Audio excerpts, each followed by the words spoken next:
یا کشمیر مقبوضہ کشمیر کے اندر رہنے والے غیر مسلم جتنے بھی کشمیری ہیں ان کے ساتھ ان کے اوپر جو تشدد ہو رہا ہے ان کے ساتھ اظہار یکجہتی کر کے ایمانی درجے کا ثبوت دیا ہے۔ ہم مبارکباد پیش کرتے ہیں کاروباری حضرات کو۔ یوں تو دیامر کا بچہ بچہ جذبہ جہاد سے سرشار ہے، حب الوطنی سے سرشار ہے، اور دیامر کے اندر گزشتہ 2-2.5 مہینے سے ہر مکتبہ فکر، ہر مسجد میں، ہر بازار میں، ہر چوراہے میں جلسے جلوس ریلیاں ہوتی رہی ہیں کشمیریوں کی حمایت میں، انڈیا کی مذمت میں۔ تو آج وہ سلسلہ اس نئے اڈے میں منعقد ہو رہا ہے۔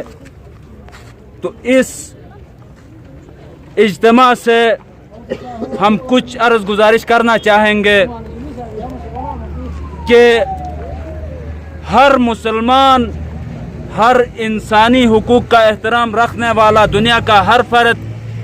کشمیر کے اندر بھارت، انڈیا اور انڈیا کی فوج جو ظلم کر رہی ہے اس کا مذمت کرتا رہے گا، اور اگر کوئی اس ظلم کا مذمت نہیں کرتا ہے نہ تو وہ انسان ہے، نہ تو وہ مسلمان ہے، نہ تو وہ مہذب دنیا کا فرد ہے۔ یہاں پہ ایک بات سب سے زیادہ سوچنے کی ہے، اقوام متحدہ نام کا ادارہ جو مسلمانوں کے اوپر ظلم ہو رہا ہے، زیادتی ہو رہی ہے، بربریت ہو رہی ہے، اس کے خلاف کوئی آواز نہیں اٹھاتا۔ وہ بچوں کا عالمی دن تو مناتا ہے لیکن کشمیر کے اندر پلیٹ گنوں سے بچوں کو شلنی کیا جاتا ہے، اس پہ کوئی آواز نہیں اٹھاتا۔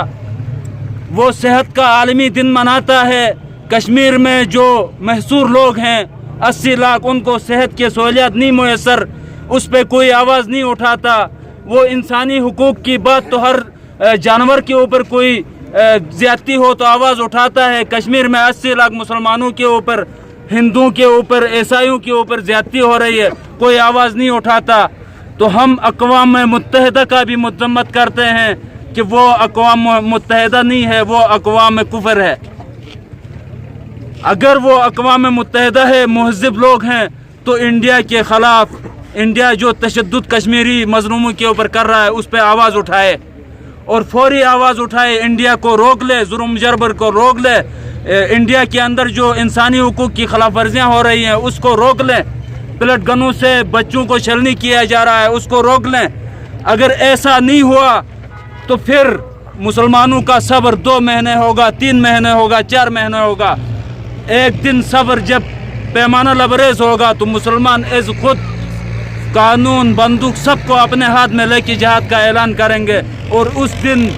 نہ تو ہندوؤں کے فائدے میں رہے گا وہ جہاد، نہ تو عیسائیوں کے فائدے میں رہے گا۔ پوری جنوبی ایشیا آگ اور خون کی لپیٹ میں آئے گی۔